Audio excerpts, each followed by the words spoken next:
Hello नमस्ते सत श्री अकाल अस्सलाम वालेकुम। स्वागत है आपका हमारे यूट्यूब चैनल सिनेमा ग्राफिक्स में। और आज मैं हाजिर हूँ एक नई मूवी की एक्सप्लेनेशन लेकर जिसका नाम है फैंटेसी लैंड। ये एक हॉरर थ्रिलर मूवी है जो कि 6 फरवरी 2020 को नाइजीरिया में रिलीज़ हुई थी और इसकी IMDb रेटिंग है 4.9 आउट ऑफ 10। इसका बजट था $7 मिलियन और इसकी बॉक्स ऑफिस कलेक्शन है $48.5 मिलियन। इस मूवी के डायरेक्टर का नाम है जेफ वेडलो। ये मूवी 1977 के एक टीवी सीरीज और उसके इवेंट्स पर आधारित है। अगर आपको ये एक्सप्लेनेशन अच्छी लगे तो चैनल को लाइक, शेयर और सब्सक्राइब करना मत भूलिएगा और बेल आइकन को भी प्रेस कर दीजिएगा ताकि हमारी वीडियोस की नोटिफिकेशन आपके पास सबसे पहले आए। और हमारी इंस्टाग्राम ID की लिंक भी आपको डिस्क्रिप्शन बॉक्स में मिल जाएगी, तो जाइए और उसे फॉलो कीजिए ताकि हमारी वीडियोस की अपडेट्स आपको वहाँ पर भी मिलती रहे। तो चलिए चलते हैं अब अपनी एक्सप्लेनेशन की तरफ। मूवी स्टार्ट होने से पहले हमें एक सीन दिखाया जाता है जहाँ पर एक लड़की जिसका नाम था स्लोन मेडिसन, वो भाग रही होती है और उसके पीछे कुछ लोग पड़े हुए होते हैं। वो किसी को कांटेक्ट करने की भी कोशिश करती है पर उसका कोई फ़ायदा नहीं होता। उसे वो लोग पकड़ लेते हैं और वापस एक आइलैंड में बंद कर देते हैं। अब हमारी मेन मूवी स्टार्ट होती है जहाँ पर हमें 5 लोगों को दिखाया जाता है जिन्हें एक आइलैंड पर लाया जाता है, वही सेम आइलैंड जहाँ पर उस लड़की को किडनैप करके रखा हुआ था। और उन 5 कैरेक्टर्स के नाम हैं ग्वेन ओल्सन जो कि एक बिजनेस पर्सन है, एक police officer Patrick Sullivan, 2 step brothers Brax Weaver और JD वीवर, एक डिस्टर्ब लड़की मेलेनी कोल। इन सबको एक कॉन्टेस्ट के तहत यहाँ पर लाया गया है और जहाँ पर उनका एक जूली नाम की लेडी वेलकम करती है। जूलिया उन 5 से कहती है कि आप सबकी फैंटेसीज कंप्लीट होंगी और इस होटल के मालिक आपको जल्द ही मिलेंगे, तब तक के लिए आप लोग इंजॉय करें। वहाँ के वर्कर्स उन्हें ड्रिंक्स भी ऑफर करते हैं। इस मूवी में ड्रिंक्स का भी काफ़ी इम्पोर्टेंट रोल है जो कि मैं आपको बाद में समझाऊंगी। सभी लोगों को अपने रूम में छोड़ने के बाद हम देखते हैं कि जूली की तबीयत कुछ ठीक नहीं लग रही थी, जो कि अक्सर ही ख़राब रहती थी और इस बारे में भी हमें बाद में पता चलेगा कि इसका राज क्या है। अब हम देखते हैं कि 5 गेस्ट मिस्टर रोक से मिलते हैं जो कि इस रिजॉर्ट के मालिक हैं। मिस्टर रोक कहते हैं कि आप लोगों की एक एक विश कंप्लीट होगी, लेकिन उसका अंत क्या होगा वो डिपेंड करता है। लेकिन यहाँ पर आपकी डिज़ायर्स ज़रूर कंप्लीट होंगी। सबसे पहली डिज़ायर कंप्लीट होती है JD और ब्रैक्स की, जहाँ पर मिस्टर रोक उसे एक मेंशन में एक पार्टी में ले जाते हैं जहाँ पर सब कुछ होता है, ड्रिंक्स, ड्रग्स वगैरह सब कुछ, लड़कियाँ, यहाँ तक कि लड़के भी, क्योंकि ब्रैक्स गे था। नेक्स्ट विश कंप्लीट होती है ग्वेन की, जो कि अपने BF के प्रपोजल को हाँ करना चाहती थी और उसके BF का नाम था एलन, लेकिन उसने पहले उसे मना कर दिया था। अब उसे मिस्टर रोक उसी रेस्टोरेंट में लेकर जाता है जहाँ पर उसने अपने BF के प्रपोजल को मना किया था। वो थोड़ी हैरान भी हो जाती है लेकिन बाद में अपने BF के प्रपोजल को हाँ कर देती है शादी करने के लिए। नेक्स्ट विश कंप्लीट होती है पैट्रिक की, जो कि उसके लेट फादर की बहुत रिस्पेक्ट करता था क्योंकि उसके फादर एक सोल्जर थे और अपने टीममेट्स को बचाने के चक्कर में मारे गए थे, इसलिए पैट्रिक उन्हें अपना हीरो समझता था। उसकी विश के चलते उसे एक जंगल में छोड़ दिया जाता है जहाँ पर एक बूढ़ा आदमी था जिसका नाम डीमन था। वो उसे कुछ बताने की कोशिश करता है पर ऐसा नहीं हो पाता। वहाँ पर कुछ अमेरिकन सोल्जर्स आ जाते हैं जो कि पैट्रिक को बंदी बनाकर ले जाते हैं। वहाँ पर वो अपने पिता को देखता है पर उसका पिता उसे नहीं पहचान पाता, लेकिन पैट्रिक किसी तरह उसे कन्विंस कर लेता है और उन दोनों का मिलन होता है। अब नेक्स्ट हमें मेलेनी की विश को पूरा करते हुए दिखाया जाता है और उसकी विश को पूरा करने के लिए मिस्टर रोक उसे एक लिफ्ट के पास लेकर जाते हैं और एक स्नेक के बगल में एक बटन को मेलेनी दबाती है जिससे वो सबसे नीचे फ्लोर पर चली जाती है और वो देखती है कि वहाँ पर स्लोन मेडिसन को बंदी बनाकर रखा हुआ है। उसे लगता है कि वो उसका क्लोन है पर वो सच में थी। ये वही लड़की थी जिसे हमने मूवी के स्टार्टिंग में देखा था। कुछ लोग उसे पकड़कर बंदी बना लेते हैं और उसके सामने कई सारी मशीन्स भी थी जिसमें इंस्ट्रक्शंस थे कि वो कैसे उसे टॉर्चर कर सकती है, जैसे कि करंट से, बॉइल्ड वाटर और सोशल मीडिया पे, यहाँ तक कि वो उसकी वीडियो भी अपलोड कर देती है जिसमें वो अपने हस्बैंड को चीट कर रही थी और उसके हस्बैंड को भी पता चल जाता है और ये मालिनी देख लेती है। असल में ये सारी चीज़ें इसलिए हो रही थी क्योंकि अपनी अपनी डिज़ायर्स उन लोगों ने अपने फॉर्म में लिखी थी जो कि अब सबको पता थी, इसलिए उनकी डिज़ायर्स के अकॉर्डिंग सब कुछ हो रहा था। मेलेनी देखती है कि स्लोन को टॉर्चर करने के लिए उसका थेरेपिस्ट आ रहा है जो कि डिमोनाइज हो चुका है। तब वो किसी तरह स्लोन को बचा लेती है लेकिन उससे झूठ बोलती है कि उसे भी यहाँ पर बंदी बनाकर रखा हुआ है। हम देखते हैं कि रात में वही थेरेपिस्ट फिर से उन दोनों पर अटैक करता है, लेकिन वो बूढ़ा आदमी जिसका नाम डीमन था वो उन दोनों को बचा लेता है। वो असल में एक प्राइवेट इन्वेस्टिगेटर था जो कि इस आइलैंड पर था। वो उन दोनों को एक गुफा के अंदर ले जाता है जहाँ पर उन दोनों को वो आइलैंड का हार्ट दिखाता है, जो कि एक चमकता हुआ पत्थर होता है और उसमें सबकी डिजायर शो हो रही होती हैं। उस पत्थर के नीचे एक कुआं था जिसमें पानी भरा हुआ था, जिसे पीने से लोगों की डिजायर्स पूरी होती थी। डीमन उन दोनों से कन्फ्रंट करता है कि अपनी बेटी को जिंदा करने की उसकी विश थी और इसी वजह से वो इस आइलैंड पर फंस कर रह गया है और उसकी बेटी भी ज़ॉम्बीफाई हो चुकी है। वो एक बॉटल में उस कुएं का पानी भर के उन दोनों को देता है और उन्हें होटल जाकर किसी को कॉल करके प्लेन बुलाने के लिए कहता है और प्लेन बुलाने के लिए एक नंबर भी उनको देता है और कहता है कि इस आइलैंड के बारे में उन्हें सबको बताना होगा। और ये काम वो मेलिनी को देता है क्योंकि वो एक गेस्ट की तरह उस होटल में ठहरी हुई थी।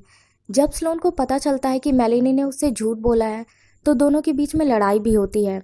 स्लोन उस पर गुस्सा करती है, लेकिन मेलिनी कहती है कि बचपन में बुली होने की वजह से उसके मन में डर बैठ गया था, इसी वजह से उसे साइको का भी नाम मिला। किसी तरह वो दोनों शांत होकर रिजॉर्ट चली जाती हैं। अब सीन शिफ्ट होता है और हमें दिखाया जाता है कि ग्वेन सोकर उठती है। तब उसे पता चलता है कि उसकी 5 साल की बेटी है और एलन से उसकी शादी हो चुकी है, लेकिन उसे कुछ भी फील नहीं हो रहा होता क्योंकि उसने असल में 5 साल तो जिए ही नहीं थे। तब वो अपनी विश को छोड़ना चाहती थी, लेकिन मिस्टर रोर्क उसे बताते हैं कि उसकी वाइफ मर चुकी थी और वो उसका साथ चाहता था। तभी जब तक यहाँ पर गेस्ट आकर अपनी फैंटेसीज को पूरा करते रहेंगे तब तक उसकी वाइफ जूलिया भी उसके साथ रहेगी। असल में जूलिया के बीमार रहने का यही कारण था कि वो बीमार रहती थी और बार बार मर जाती थी, लेकिन मिस्टर रोर्क की विश की वजह से वो यहाँ पर थी। अब हम देखते हैं कि ग्वेन जूलिया से हेल्प मांगती है। ग्वेन को अब उस दिन में छोड़ दिया जाता है जहाँ पर उसकी बिल्डिंग में उसकी वजह से आग लगी थी और निक टेलर नाम का एक बच्चा उसकी वजह से मर गया था क्योंकि वो वहाँ से भाग गई थी। वो अब सब कुछ सही करना चाहती थी क्योंकि इस वजह से उसे डिप्रेशन का भी सामना करना पड़ा था। वो चाहती थी कि वो निक को बचा ले। उसे वहाँ पर जेडी और ब्रैक्स भी दिखते हैं, लेकिन वो उसकी मदद नहीं करते। और वो पुलिस ऑफिसर पैट्रिक को भी देखती है, लेकिन वो भी उसकी हेल्प नहीं करता क्योंकि उसे एक फोबिया था। ग्वेन बेहोश हो जाती है और जूलिया ही उसको सेव करती है, लेकिन इस बार भी निक मर जाता है। यहाँ पर हमें पता चलता है और जेडी और ब्रैक्स निक तीनों रूममेट थे और जेडी और ब्रैक्स इसलिए भाग गए थे क्योंकि उन्हें लग रहा था कि निक डेट पर गया है। यहाँ पर डेट की भी एक मिस्ट्री है जो कि आपको आगे पता चलेगी, तो बने रहिए हमारे साथ। हम देखते हैं कि पांचों गेस्ट की फैंटेसीज अब उनके लिए नाइटमेयर बन चुकी थी क्योंकि अब सब कुछ खतरनाक होता जा रहा था। हम देखते हैं कि जेडी और ब्रेक को ड्रग माफिया बंदी बना लेते हैं कैश और ड्रग के लिए। जब सोल्जर्स हॉस्टेजेस के बारे में बताते हैं पैट्रिक और उसके पिता को, तब वो उसे बचाने जाते हैं। ड्रग माफिया ज़ॉम्बीफाई हो चुके थे और वो लोग जेडी को भी मार देते हैं। हम देखते हैं कि पैट्रिक के पिता ब्रैक्स और अपने बेटे को बचाने के लिए फिर से अपनी जान को दे देते हैं। अब हम देखते हैं कि मेलिनी और स्लोन पर फिर से वो थेरेपिस्ट हमला करता है, जिसे डीमन पहाड़ से लेकर कूद जाता है और उन दोनों को बचा लेता है। स्लोन और मेलिनी टॉर्चर रूम में जाते हैं जहाँ उन्हें फ़ोन दिखता है। स्लोन अपने हस्बैंड से और मेलिनी से माफ़ी मांगती है और अपने हस्बैंड को एक नंबर देती है जिससे वो प्लेन को मंगा सकता है। सभी सर्वाइवर्स उस आइलैंड को छोड़ना चाहते थे, लेकिन वहाँ के वर्कर्स उन्हें नहीं जाने देते क्योंकि उनकी फैंटेसीज भी मिस्टर रोर्क ने पूरी की थी और वो उसके साथ लॉयल रहना चाहते थे। हम देखते हैं कि प्लेन आ चुका था और जैसे ही सब जाने लगते हैं ड्रग माफिया मिसाइल्स फायर कर देते हैं और प्लेन को क्रैश कर देते हैं। अब सभी लोग गुफा की तरफ बढ़ने लगते हैं उस पत्थर को ख़त्म करने के लिए जो कि इस आइलैंड का हार्ट था। हम देखते हैं कि ब्लैक्स के हाथ में एक ग्रेनेड भी था। उस गुफा के अंदर जाते ही सबके पर्सनल इविल मैनिफेस्टेशंस उन पर अटैक करते हैं, जैसे कि स्लोन पर उसी की इविल पर्सनैलिटी अटैक करती है, पैट्रिक पे उसके पिता और ग्वेन पर उसकी बेटी और एलन, और ब्रैक्स पर जेडी। ग्वेन को वहाँ पर निक भी दिखता है, लेकिन ये सारी फैंटेसीज निक की नहीं थी, जबकि ग्वेन को उस पर भी शक हुआ था। निक उसको बताता है कि ये किसी और की फैंटेसीज हैं। स्टोन को डिस्ट्रॉय करते वक्त मेलिनी पैट्रिक को घायल कर देती है। तब हमें पता चलता है कि ये सारी फैंटेसीज किसी और की नहीं बल्कि मेलिनी की थी और स्लोन को भी उसी ने बंदी बनाया था। असल में वो निक की मौत का बदला लेना चाहती थी। और एक बार हमें पहले भी दिखाया गया था कि वो वॉलपेपर में कुछ देख रही थी अपने फ़ोन में और इमोशनल भी हो रही थी। वो असल में निक की एक पिक थी। और जो हम निक के डेट पर जाने की बात पहले भी कर चुके हैं, वो असल में मेलिनी के साथ रिलेशन में था और उसी के साथ डेट पर जाने वाला था, लेकिन उसके मर जाने की वजह से ऐसा नहीं हुआ। और जितने भी लोग वहाँ पर मौजूद थे वो सबसे बदला लेना चाहती थी। मेलिनी कहती है कि स्लोन उसे बुली करती थी, लेकिन निक उसे समझता था।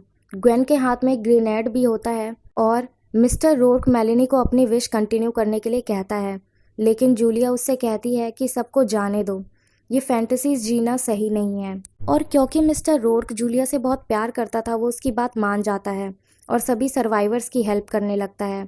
तब वो स्लोन को पानी पीने के लिए कहता है और अपनी फैंटेसी पूरे करने के लिए कहता है। तब स्लोन बॉटल से पानी पीती है और विश मांगती है कि मेलिनी निक के साथ चली जाए। तभी निक पानी से निकलकर मेलिनी को अपने पास खींच लेता है, लेकिन जाते वक्त मेलिनी ग्रेनेड की पिन को डिटैच कर देती है और सबको बचाने के चक्कर में पैट्रिक मर जाता है और अपने पिता की तरह ही एक हीरो बनता है। अब नेक्स्ट सीन में हम देखते हैं कि प्लेन आ चुका था सभी सर्वाइवर्स को ले जाने के लिए, लेकिन ब्रैक्स जाने से पहले विश मांगता है कि जेडी जिंदा हो जाए और अपनी नॉर्मल लाइफ जीने लगे, लेकिन उसे इस आइलैंड पर हमेशा के लिए रहना पड़ेगा।